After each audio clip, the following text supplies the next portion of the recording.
Bonjour à tous et à toutes, je suis ravie de vous retrouver aujourd'hui en vidéo pour vous présenter une vidéo qui m'a en fait été suggérée. Il y a quelques semaines, j'avais posté des petits sondages sur Instagram par rapport à quelques questions que je me posais sur la chaîne.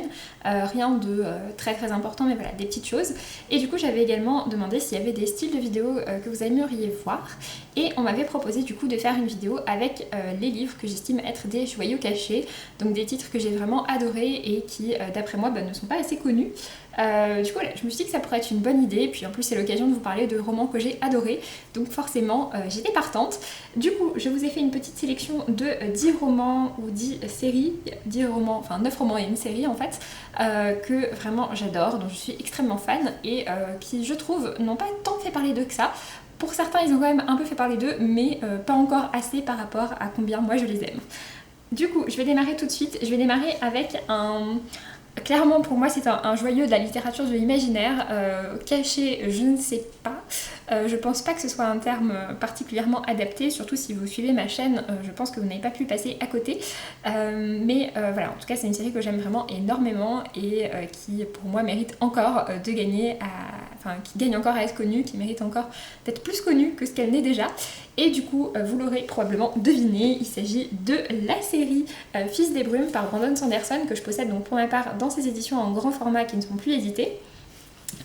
Du coup, je vais les poser parce qu'ils sont super lourds, je vais garder que le premier tome. Du coup, donc ce premier tome, non, c'est le tome 3, raté. Le premier tome c'est celui-ci, donc l'Empire Ultime. Donc c'est la trilogie de fantasy qui a fait connaître Brandon Sanderson. C'est une série dont je suis extrêmement fan, donc je suis vraiment très fan de cette fameuse première trilogie. Brandon Sanderson a écrit une seconde époque qui se passe vraiment plusieurs centaines d'années plus tard et qui commence du coup à partir du tome 4 puisque parfois c'est présenté comme une seule série, mais vraiment voilà, vous pouvez les lire séparément, considérer que ce sont des séries différentes. Et pour ma part, donc je suis particulièrement fan de la première trilogie. La seconde série qui sera en 4 tomes, on attend toujours le dernier, je la trouve très chouette aussi, mais elle a mis un petit peu plus de temps à vraiment me charmer, alors que celle-ci j'étais vraiment super à fond du début à la fin. Je les ai du coup dans une ancienne édition puisque celui-ci en fait est un des premiers tirages qui a été fait. Je l'ai découvert en 2010, c'est le roman le plus ancien de la série que je vous présente. C'est vraiment une série qui m'a énormément marquée et qui reste ma trilogie de fantasy préférée, mes romans de fantasy préférés. Vraiment voilà, c'est un de mes livres préférés. Quand j'ai commencé à les lire en 2010, j'étais un petit peu la seule. Je me rends compte au fur et à mesure des années, surtout depuis 2015 où je suis sur Booktube, où je fais des salons, etc., que Brandon Sanderson est quand même de plus en plus connu et sa série Fils des Brumes également. Mais pour moi, il n'est toujours pas assez connu. Vraiment, c'est une série que j'aime énormément, que je trouve absolument géniale. Pour ce qui est du résumé, c'est toujours un peu compliqué de vous la résumer. Globalement, on suit Vin, qui est une jeune adolescente des rues. On est ici sur de la fantasy dans un contexte plutôt médiéval. Donc c'est une jeune adolescente des rues et le tout est dirigé donc par un empereur qui est clairement un tyran et qui règne en maître absolu sur tout le monde. Et dans cet univers, en fait, certaines personnes ont des capacités de brûler des métaux et du coup de tirer des capacités des métaux. Certains métaux permettent de se rendre plus rapide, d'autres plus forts, d'autres de pouvoir repousser des objets, en attirer à soi, etc. Et certaines personnes qui sont elles très rares, alors que les autres personnes sont pas si rares que ça, certaines personnes sont elles très rares et ont le pouvoir en fait de brûler tous les métaux et de tirer des pouvoirs de l'ensemble des métaux. Et du coup, ces personnages sont appelés des Fils des Brumes. Comme on peut s'en douter, Vin, notre héroïne, va en être une et on va la suivre du coup dans toutes ses aventures. Elle va rencontrer pas mal de personnages autour d'elle, l'univers est hyper développé, il y a un contexte politique qui est vraiment très important, très soutenu ici et qui est vraiment brillant. Enfin, j'avais trouvé ça absolument génial quand je les avais lus. Je les ai fait lire à pas mal de personnes qui ont beaucoup aimé également. Vraiment voilà, pour moi c'est un petit bijou, vraiment un joyau, voilà, ça correspond très bien. Caché, maintenant je sais pas si c'est vraiment le terme le plus adapté, mais en tout cas c'est un récit qui gagne encore vraiment à être connu.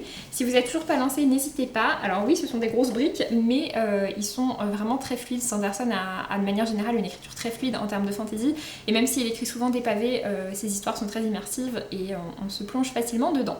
Donc voilà, n'hésitez pas à découvrir cette merveilleuse série. Pour ce qui est du second, pour le coup, je pense que c'est le titre le moins connu de la série de la sélection que je vous ai fait. C'est un titre que j'ai découvert pour ma part il y a 3 ans, je crois maintenant. 2 ans peut-être, 2 ans. Et c'est un titre vraiment que j'ai adoré du début à la fin, c'est-à-dire que souvent dans les coups de cœur, c'est quelque chose qui s'installe au fur et à mesure de la lecture, au fur et à mesure on se rend compte à quel point le livre nous plaît. Et là pour le coup, je crois qu'à partir de la page 3, j'étais déjà complètement amoureuse du récit et c'est un récit qui m'a vraiment énormément touchée du début à la fin. Ce roman, il s'agit du roman Les Inséparables par Julie Cohen, qui est donc sorti il y a 2 ans. Aux éditions Mercure de France. C'est un titre tellement beau et tellement inconnu. Je crois que je l'ai jamais vu passer nulle part en fait. Je l'avais choisi en fait dans un programme de parution et le résumé me tentait, etc. Et franchement, je pense que je l'ai vu vraiment passer nulle part. Après, je suis pas forcément beaucoup la blogosphère vraiment en littérature contemporaine, donc peut-être qu'il est un peu plus passé là-dessus. Mais par exemple, sur Booktube, je l'ai pas du tout vu passer et même sur Instagram non plus. Donc vraiment, voilà, pour le coup, on est vraiment ici sur un joyau caché et pourtant, je vous assure que c'est un titre absolument magnifique. Dans ce récit, on va suivre 2 personnages qui s'appellent Emily et Robbie, qui fêtent leurs 80 ans et qui reviennent en fait sur toute leur histoire, sur comment ils se sont connus. Donc on les découvre au départ, ils ont 80 ans, ils vivent ensemble depuis toujours. Et on va remonter petit à petit dans leurs souvenirs, leurs rencontres, toutes les étapes par lesquelles ils sont passés dans leur vie, dans leur famille, toutes les choses qui leur sont arrivées, qui n'étaient pas forcément simples. Et c'est vraiment un récit tellement touchant. C'est un récit dans lequel c'est pas une histoire d'amour dans laquelle il ne se passe que des belles choses. Il y a pas mal de choses assez difficiles qui leur arrivent, beaucoup d'épreuves à surmonter, mais vraiment c'est un titre tellement beau et le lien qui unit ces 2 personnages est tellement fort et voilà, vraiment c'est un titre qui m'a énormément touchée, qui m'a beaucoup émue et que j'ai vraiment adoré. Donc voilà, vraiment n'hésitez pas à découvrir cette pépite qui est vraiment pour le coup un joyau caché. Ensuite, un autre titre qui n'est pas complètement inconnu, mais pareil, je trouve qu'il n'est pas non plus si populaire que ça. Et il s'agit du roman Le Lilan et Rue Fleurie après un hiver rigoureux par Martha Hall Kelly. C'est publié aux éditions Charleston, celui-ci il est sorti en poche. C'est un titre vraiment, vraiment c'est un roman que j'ai beaucoup aimé. C'est un titre qui parle de la Seconde Guerre mondiale. D'ailleurs, je vais vous parler quand même de pas mal de romans historiques aujourd'hui. Mais voilà, donc celui-ci se passe pendant la Seconde Guerre mondiale, mais pas forcément du point de vue que l'on voit le plus. On va suivre ici 3 femmes, une américaine, une polonaise et une allemande. La polonaise va être arrêtée et va être envoyée dans un camp de concentration. Dans ce camp de concentration, elle va faire partie en fait des polonaises qu'on appelait les lapins, qui globalement étaient utilisés comme des lapins de laboratoire sur lesquels on a testé plein de choses complètement affreuses. On a essayé de leur inoculer plein de bactéries, etc. pour voir comment leur organisme se défendait. Même de leur retirer parfois des organes, enfin c'était vraiment des trucs horribles. Et tout ça a été dirigé par différents médecins, dont Hertha, donc la jeune femme allemande que l'on suit. Et donc ensuite on a Caroline, je crois que c'est ensuite, oui c'est Caroline Feriday, qui elle est donc une américaine qui suit tout ça mais d'un peu plus loin. Le récit se passe sur différentes époques, c'est un titre extrêmement touchant. C'est un titre du coup qui est pas forcément très simple, dans lequel il se passe des choses qui sont vraiment dures, mais c'est un titre que j'ai vraiment adoré, que j'ai trouvé super beau. Martha Hall Kelly du coup a prévu en fait de faire une trilogie, mais chaque roman peut vraiment se lire indépendamment les uns des autres. Donc celui-ci c'est le premier. Ensuite elle a écrit Un parfum de rose et d'oubli, qui se passe lui pendant la Première Guerre mondiale avec un personnage allemand je crois et 2 personnages russes, mais issus de pans très différents de la Russie. Non, une femme américaine puisque c'est la mère de Caroline Feriday et donc 2 femmes russes.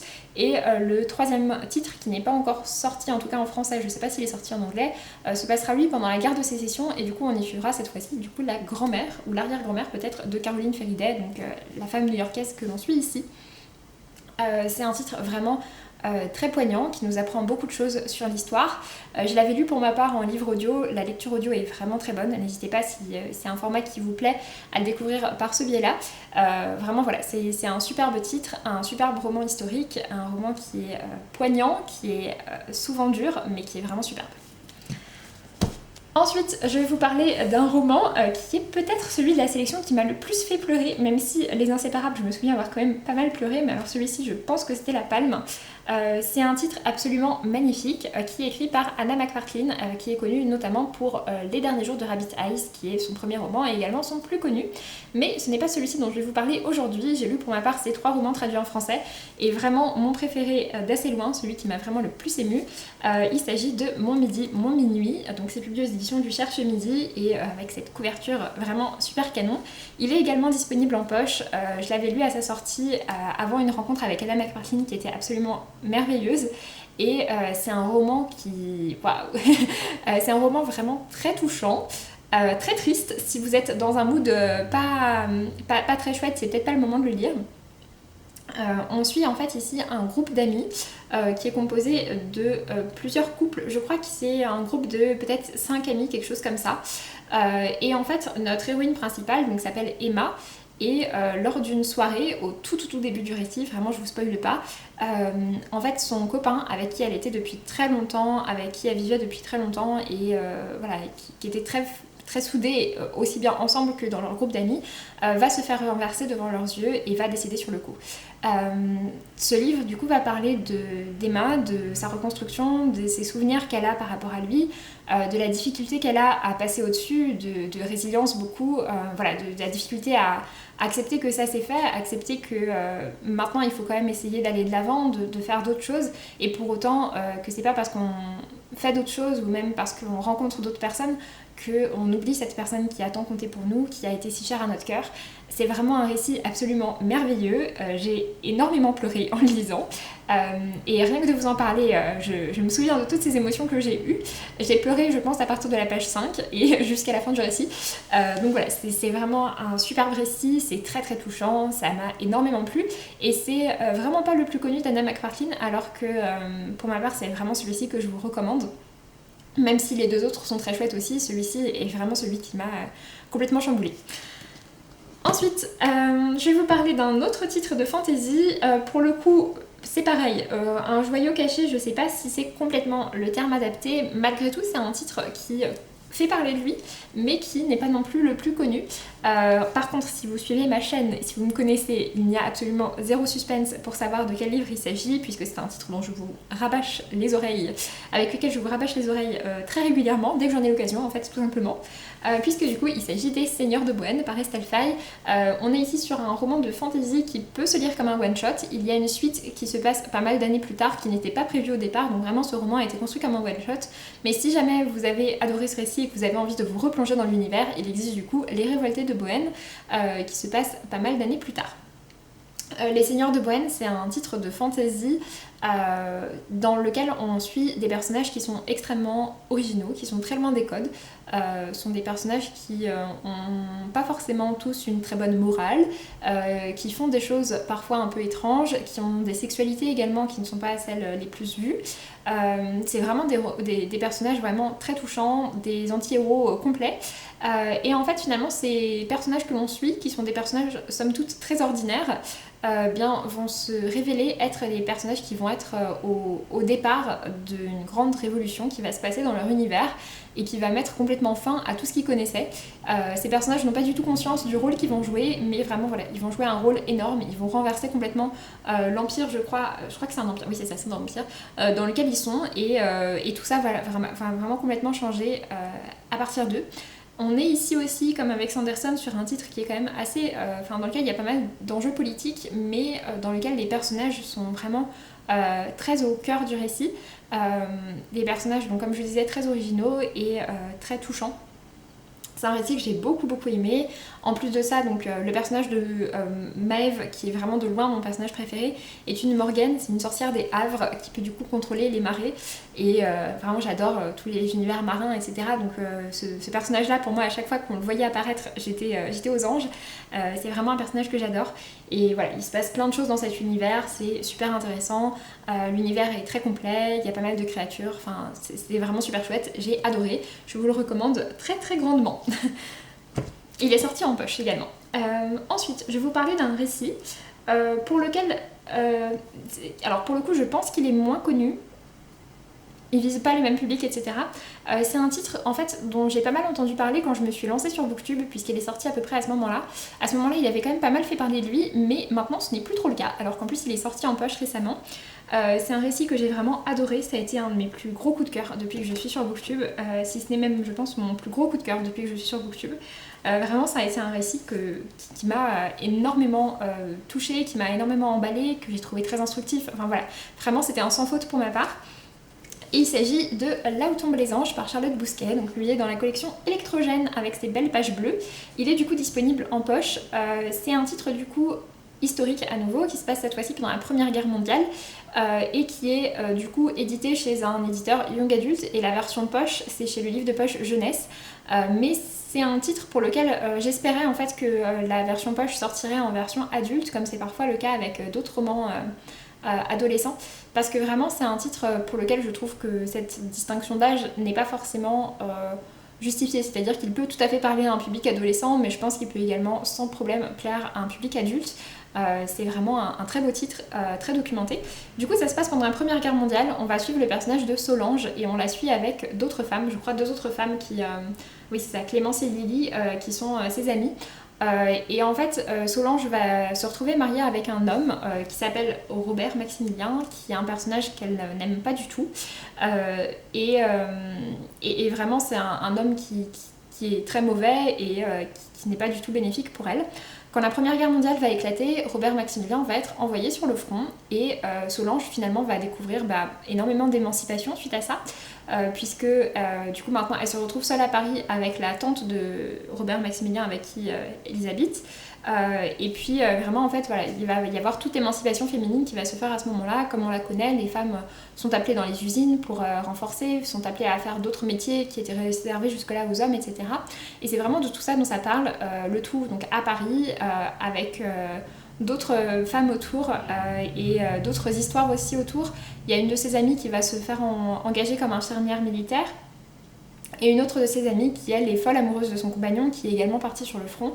Et les lettres entre ces deux personnages-là sont également très touchantes. Enfin voilà, vraiment c'est un récit que j'ai beaucoup aimé, qui parle de plein de choses, qui parle beaucoup finalement oui, de féminisme, d'émancipation, etc. De tout ça, et c'était vraiment un magnifique titre et un récit que j'ai beaucoup aimé. Comme je le disais, voilà, il a fait parler de lui à un moment, mais on n'en entend plus trop parler, alors que il faut qu'il y ait encore plein de personnes qui le découvrent, parce que c'est vraiment un superbe récit. Ensuite, je vais vous parler d'un titre que j'ai lu plus récemment, c'est je pense ma lecture la plus récente de tout ce que je vous propose. Il s'agit de Pourvu que la nuit s'achève, que j'ai lu l'été dernier, donc qui est publié aux éditions Milady et qui est du coup un roman de Nadia Hachimi. C'est son dernier en date.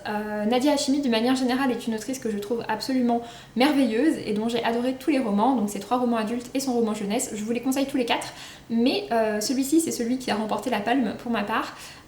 C'est un titre qui est lui plutôt contemporain, dans lequel on va suivre Zeba, qui est une femme qui habite en Afghanistan et qui va être accusée en fait du meurtre de son mari, puisqu'on va la retrouver avec son mari qui est mort avec une hache plantée à l'arrière de la tête. Et Zeba du coup est accusée du meurtre. Du coup il y a une sorte de procès qui est mis en place, en sachant que ça se passe en Afghanistan, donc clairement, et c'est une femme, donc clairement elle part complètement perdante, mais en plus de ça, Zeba refuse complètement de s'exprimer, refuse de donner sa version des faits, elle ne dément absolument pas avoir tué son mari, et nous, finalement, on ne sait pas ce qui s'est passé. Et en parallèle de Zeba, on va suivre un autre personnage qui est un jeune homme qui est d'origine iranienne et qui a fait ses études aux États-Unis, qui est revenu en Iran après donc avoir fini ses études d'avocat pour essayer de défendre les personnes, et qui va du coup être l'avocat commis d'office de Zeba, en sachant, comme je disais, que Zeba finalement refuse complètement de se défendre, refuse de raconter ce qui s'est passé. Avec elle, on va également suivre du coup ce qui se passe dans les prisons pour femmes en Afghanistan, puisque en attendant son procès, elle est directement placée en prison, et on va suivre vraiment tout ce qui se passe dans la société, tout ce qui fait que cette femme n'ose pas s'exprimer, ce qui s'est passé. Et vraiment voilà, je m'attendais pas du tout à cette révélation, même si c'est une révélation qui est très cohérente par rapport à tout ce qui se passe. C'est une révélation qu'on attend, parce qu'on attend vraiment de savoir en fait finalement ce qui s'est passé, mais finalement le récit parle de énormément d'autres choses autour, comme je disais, vraiment de la condition des femmes en Afghanistan, etc. Et c'est vraiment un titre que j'ai beaucoup aimé. Je vous recommande vraiment tout ce que fait Nadia Hachimi, mais celui-ci peut-être encore plus que tous les autres. Vraiment ça a été une superbe découverte. Un autre roman en poche, celui-ci je l'avais lu en fait à sa sortie en grand format, mais je l'avais lu en format numérique et dès qu'il est sorti en poche, je me le suis acheté parce que j'avais très envie de l'avoir en ma possession. Il s'agit donc de No Home par Yagyasi, qui est un magnifique récit historique à nouveau. On est ici sur un titre qui va commencer au XVIIIe siècle, qui va commencer au XVIIIe siècle en Afrique. On va suivre l'histoire de deux sœurs. Et en fait, l'une des deux sœurs du coup va rester en Afrique alors que l'autre sœur va être vendue et du coup va être emmenée sur les bateaux pour devenir une esclave aux États-Unis et dans les Antilles. Et ensuite, à chaque chapitre, on va descendre d'une génération pour suivre du coup au départ, alors la plupart du temps ce sont des femmes que l'on suit, mais il n'y a pas que des femmes. Du coup voilà, au départ on a les deux sœurs, puis on va suivre leurs enfants, puis leurs enfants, puis leurs enfants, puis leurs enfants, etc. De ces deux lignées, donc celle qui est au départ restée en Afrique et celle qui est partie aux États-Unis. C'est un titre vraiment très très puissant, très prenant, qui du coup retrace complètement l'histoire au fil des générations, puisqu'on a je crois peut-être 8 ou 10 générations, quelque chose comme ça, enfin vraiment beaucoup de générations différentes qui sont explorées, on voit tout ce qui se passe. Ça parle du coup de l'esclavagisme, ça parle de la ségrégation raciale, ça parle de ce qui se passait en parallèle de tout ça en Afrique, de tout ce qui a pu se passer en fait à ce moment-là. C'est un titre qui est très documenté et qui parle de plein d'époques, qui est très intéressant, qui est vraiment très complet. C'est un récit que j'ai beaucoup aimé quand je l'avais lu, et du coup voilà, c'est pour ça que je m'étais procuré. C'est aussi un titre que j'ai offert à pas mal de personnes, que j'ai fait lire à pas mal de personnes qui l'ont beaucoup aimé elles aussi. Donc vraiment voilà, un très très beau titre. Celui-ci il avait un peu fait parler de lui à sa sortie en grand format, mais c'est pareil, c'est pas non plus un titre que j'ai tant vu tourner, alors que vraiment c'est un titre que j'ai trouvé extrêmement bien fait et super intéressant. J'ai eu la chance de rencontrer Yagyasi qui était venue pour le festival America, puisque du coup elle est américaine d'origine nigériane, si je dis pas de bêtises. Et du coup elle s'est venue à l'occasion du festival America à Vincennes, donc à côté de Paris, pas très loin de chez moi. Et j'avais pu la rencontrer à cette occasion, j'avais pu également l'écouter en conférence, c'était hyper intéressant. Et voilà, c'est vraiment un titre que je vous recommande très grandement. Ensuite, un autre roman, ah bah non c'est celui-ci le plus récent dans mes lectures, celui-ci je l'ai lu cet hiver, il s'agit de L'éblouissante lumière des deux étoiles rouges par Davide Morosinotto, qui est publié aux éditions de l'École des loisirs dans leur collection Medium. C'est un titre absolument génial. On est ici donc à nouveau sur un roman historique, celui-ci est plutôt à destination d'un public adolescent, voire entre du middle grade et du young adult. C'est un titre que j'ai beaucoup aimé, que j'ai trouvé vraiment très bien fait. Et pour moi, je considère un peu quand même que c'est un joyau caché, parce que même si je l'ai vu tourner quelques fois, que je l'ai vu sur quelques gros comptes, etc., je me suis rendu compte à Montreuil, Davide Morosinotto était venu, c'est un auteur italien, et en fait il y avait quasiment personne à ses dédicaces. J'étais vraiment super déçue, super dégoûtée, parce que c'est un titre que j'ai vraiment trouvé super bien, et j'aurais aimé que plein de personnes le lisent, et que plein de personnes du coup aient envie de rencontrer l'auteur qui est derrière tout ça. Mais malheureusement, voilà, pour l'instant c'est pas un titre qui a tant trouvé son public que ça, et je trouve ça vraiment dommage. On suit dans ce récit l'histoire d'un frère et d'une sœur qui s'appellent Nadia et Victor, qui vivent du coup en URSS, et ça commence à devenir assez compliqué la situation en URSS, et du coup leurs parents décident de les envoyer dans un train pour qu'ils partent en fait se mettre un peu à l'abri à la campagne. C'est un peu le même système que ce qui a été fait finalement en Angleterre, où les familles ont envoyé leurs enfants loin de Londres pour essayer d'échapper au bombardement. On est un peu sur le même principe. Ils habitent au départ à Stalingrad du coup. Non, Leningrad. Ils habitent à Leningrad, et voilà, c'est une grosse ville, ça commence à être très attaqué, très dangereux. Du coup voilà, c'est le même principe, les parents décident de les envoyer à la campagne. Sauf que Nadia et Victor vont être séparés, vont être mis chacun dans un train, et l'un des deux trains ne va pas arriver à l'endroit prévu, et il va se passer ensuite beaucoup de choses. On suit du coup Nadia et Victor à travers des carnets qu'ils écrivent. Du coup il y a deux couleurs d'écriture, donc pour Nadia c'est écrit en bleu, et pour Victor c'est écrit en rouge. Vous pouvez voir qu'il y a également des notes sur le côté, il y a également des bouts d'articles de journaux, etc. Et puis le tout est divisé en cahiers comme ceci, puisqu'en fait nous toute cette histoire on la suit du point de vue d'un homme qui est un dignitaire de l'URSS, voilà encore des trucs, qui en fait lit tous ces carnets après les faits et essaye d'estimer si Nadia et Victor vont devoir être jugés coupables ou innocentés pour tout ce qui s'est passé, puisque voilà, tout ce qu'ils toute la quête qu'ils vont avoir, qui est en fait principalement de réussir à se retrouver, va les amener à faire pas mal de choses. Et du coup, voilà, l'idée c'est de savoir si à la fin ils vont être... comment est-ce qu'ils vont être jugés à la fin. Et donc nous on suit tout ça finalement du point de vue de cet homme qui doit décider et qui du coup prend des notes sur tout ce qu'ils ont fait, qui essaye de savoir quelles sont les personnes avec qui ils ont échangé, etc. Et on a vraiment tout ça avec un titre du coup vraiment, vraiment c'est de la lecture augmentée, il y a beaucoup de choses autour, un travail éditorial absolument dingue et c'était vraiment super chouette, j'ai beaucoup aimé. J'ai pas encore lu le premier roman qui était le célèbre catalogue Walker and Dawn. Par contre j'ai lu son dernier qui s'appelle Les Vous, qui vient de sortir, qui est un roman complètement différent mais super chouette aussi, donc vraiment voilà. Mais en tout cas celui-ci c'est vraiment un roman qui mérite d'après moi d'être plus connu. Et du coup, le petit dernier dont j'ai à vous parler, il s'agit d'un titre que j'ai lu il y a quelques années aussi. Je l'avais lu avant de me lancer sur Booktube. Et c'est un roman que j'aime vraiment beaucoup. C'est un de mes romans contemporains préférés. Et c'est un titre qui a eu son succès quand même. Il est sorti, il a été adapté au cinéma, etc. Mais c'est pas finalement un roman qu'on voit, je trouve, tant passer que ça.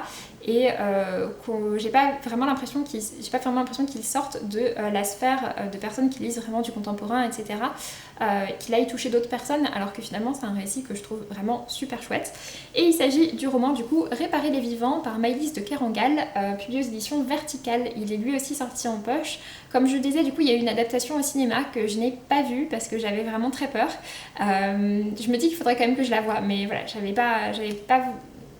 hésité à aller la voir au cinéma et je crois qu'en fait elle était sortie juste après une autre adaptation cinématographique d'un livre que j'avais vraiment pas du tout aimé. Et du coup voilà, j'avais très peur d'être déçue ici et que ça me gâche quelque part le souvenir que j'ai par rapport à ce livre. Dans ce livre, si vous ne le connaissez pas, c'est un titre dans lequel on suit en fait l'histoire d'une transplantation cardiaque. On a un jeune homme qui va en fait avoir un accident et qui va du coup décéder, mais son cœur est encore viable. Et du coup, on va voir comment son cœur va être transplanté dans le corps d'un autre jeune homme. Je crois que ce sont deux jeunes hommes.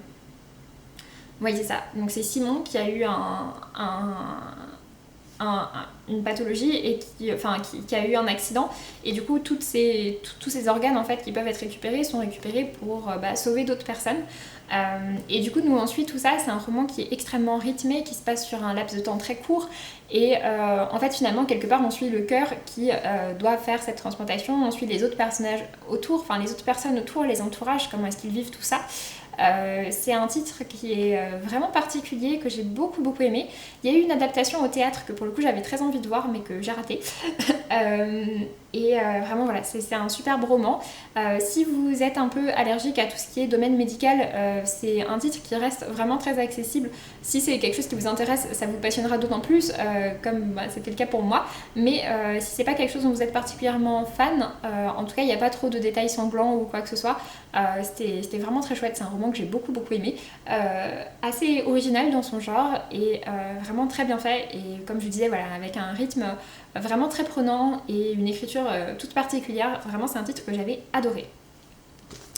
Sur ce, j'en ai donc fini avec cette vidéo. J'espère que je vous aurai fait découvrir des récits, puisque c'est quand même le but ici, de vous faire découvrir des titres que je trouve absolument merveilleux et qui mériteraient d'être encore plus connus qu'ils ne le sont, ou voire qui mériteraient tout simplement d'être connus, pour ceux qui ne le sont vraiment pas. Et voilà, en tout cas, ce sont vraiment des récits que j'ai adorés. J'espère que je vous aurai donné envie d'en découvrir. La grande majorité quand même sont sortis en poche. Il y en a que 2 qui sont pas sortis en poche. Donc voilà, j'espère que je vous aurai donné envie de les découvrir, si vous les avez lus, vous les avez aimés, n'hésitez pas à me dire ce que vous en avez pensé. Dans l'ensemble, j'ai l'impression quand même que ce sont des titres qui ont eu de très bons échos pour toutes les personnes que j'ai vu les lire. Mais voilà, n'hésitez pas à me dire. Sur ce, j'en ai donc fini avec cette vidéo. J'espère que ça vous aura plu. Et puis, si vous avez comme ça d'autres idées de vidéos que vous aimeriez bien voir, n'hésitez pas à me mettre ça en commentaire, à me dire ce que vous avez pensé de la vidéo, des livres si vous les avez lus, etc. Puis pour ma part, je vous laisse et je vous dis à très bientôt pour une prochaine vidéo. Salut!